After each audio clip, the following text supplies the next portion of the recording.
Bismillahirrahmanirrahim. Waltakum minkum ummatun yad'una ilal khairi wa ya'muruna bil ma'rufi wa yanhauna 'anil munkar. Assalamualaikum warahmatullahi wabarakatuh. Untuk jadi pemimpin belajar dulu untuk jujur. Maaf ya, ini anak-anakku ya, penghafal Quran. Jangan pernah anda niat berbohong.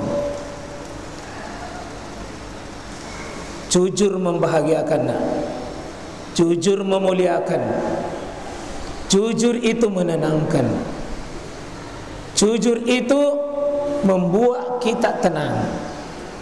Sebaliknya dusta itu menyiksa, dusta itu mencelakakan, dusta itu menghinakan, dusta itu membongkar keberkahan. Kalau anda melihat barang, melihat sesuatu berharga, anda bukan pemiliknya, jangan pernah berniat anda memiliki. Saya pernah menghadapi sekian siswa. Sifat yang paling berat yang saya hadapi adalah menundukkan orang suka berbohong. Aib paling susah dihadapi itu. Kalau ada orang suka berkelahi, masih bisa itu. Ya. Kalau malas belajar mungkin masih bisa ditundukkan. Tapi yang paling berat saya hadapi dari sekian permasalahan, kalau ada orang suka berbohong. Ciri-ciri sukses kalau orang sudah mau jujur. Dan ciri-ciri gagal kalau sudah mulai berbohong.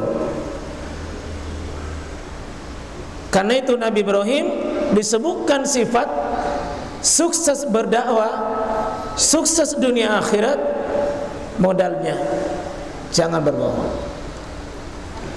Baru disebutkan di belakangnya muamalatnya yang pertama adalah kepada orang tuanya sendiri. Tolong ini nak, kalau mau sukses dengan orang tua, ini modal jujur.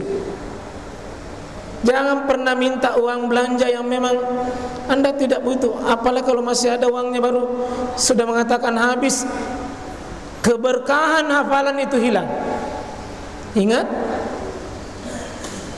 Imam Syafi'i hilang hafalannya 40 hanya sepintas.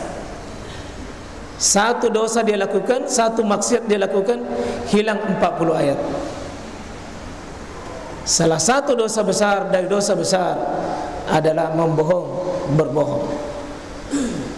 Kita sepakat para bapak ibu, tidak ada bisnis yang berkah kalau dia tidak jujur.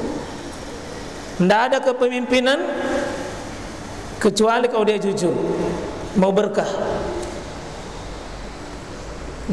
Ketika Allah mengatakan wa izibtala Ibrahim rabbu bikalimatin fa atammahun, lalu Allah mengatakan inni ja'iluka linnas imama. Baru Ibrahim dilantik, engkau jadi imamnya manusia, kau jadi pemimpinnya manusia. Salah satu modalnya ini, modal siddiq.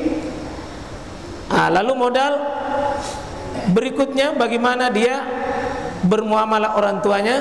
Isqala liabihi. Kisahkan ini ketika dia berhadapan dengan ayahnya. Apa disebut? Karena yang paling berat ditundukkan itu Pak, pemimpinnya rumah tangga itu. Pemimpinnya yaitu bapak sendiri. Bapak dekat dengan Ibrahim, maka ini yang disebutkan bagaimana Ibrahim berdialog dengan bapaknya. Isqala liabihi, ingatlah ketika dia berkata kepada bapaknya, apa yang pertama? Satu, ya abati, wahai bapakku. Panggilannya 4 kali di sini ya. Ya abati lima ta'budu ya abati inni qad ja'ani minal ilm ya abati la ta'budis syaitan ya abati inni ahafu ayyamassak. 4 kali. 4 kali panggilannya sama bapaknya, semua panggilan sama. Ya abati, ya abati, ya abati. Artinya, wahai bapakku yang mulia, bapakku yang baik, bapakku yang ya penghormatannya dan panggilannya yang terasa dekat. Nah, ini mohon seluruh bapak ibu sekalian, kalau mau menghadapi orang tua, itu dulu panggilan. Panggilan pertama, kita sudah bahas ini yang lalu, saya tidak usah mengulang lebih panjang. 1, lima ta'budu ma la yasma. Mengapa ayah menyembah Tuhan yang seperti ini? Langsung yang konkret dulu. Ya, yang nyata itu 1, la yasma, tidak mendengar. Cacat pertama, Tuhan disembah Ibrahim itu bapaknya tidak mendengar. Wala yubsir, tidak melihat. Baru yang ketiga, wala yughni anka syai'an. Siapa yang cacat ini, siapa yang memiliki cacat ini tidak berhak jadi Tuhan. Dan itu nyata itu. Tidak mendengar, tidak melihat, tidak bisa memberi apa-apa. Kalau ada dimintai posisinya seperti Tuhan, layaknya seperti Tuhan, tapi tidak mendengar, tidak melihat, buang itu. Dipastikan bukan Tuhan. Dipastikan tidak bisa bikin apa-apa. Nabi Ibrahim ini dulu yang pertama, karena bisa diterima oleh siapapun itu.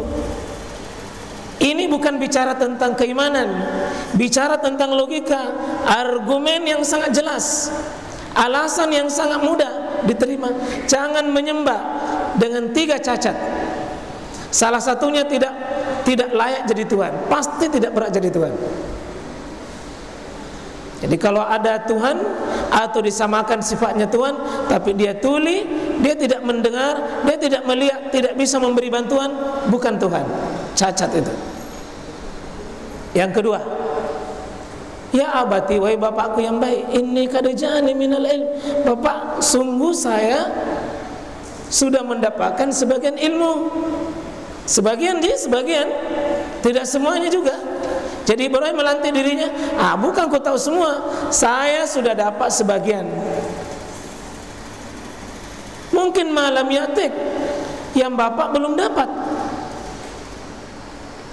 Tidak nak katakan bapak tolong, bapak bodoh, tidak.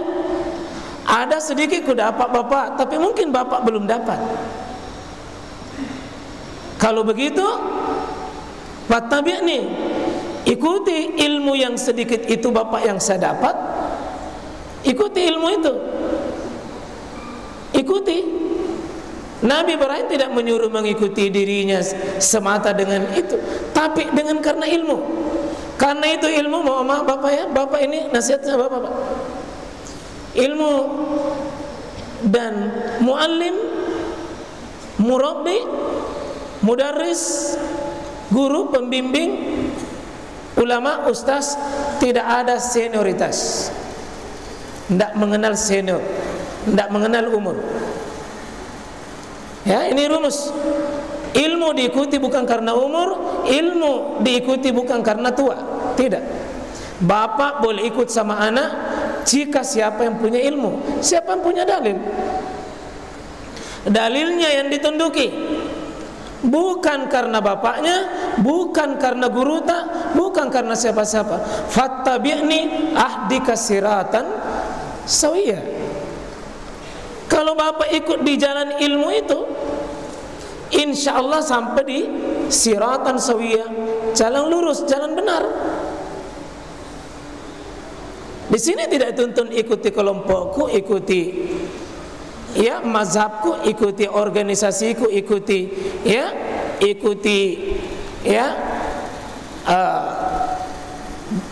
tidak ada disebutkan. Pokoknya tujuannya ilmu itu akan seragam, siratan sawiyya. Karena itu ilmu dari manapun sama jika dia benar. Tidak ada fanatik dalam perkara ilmu.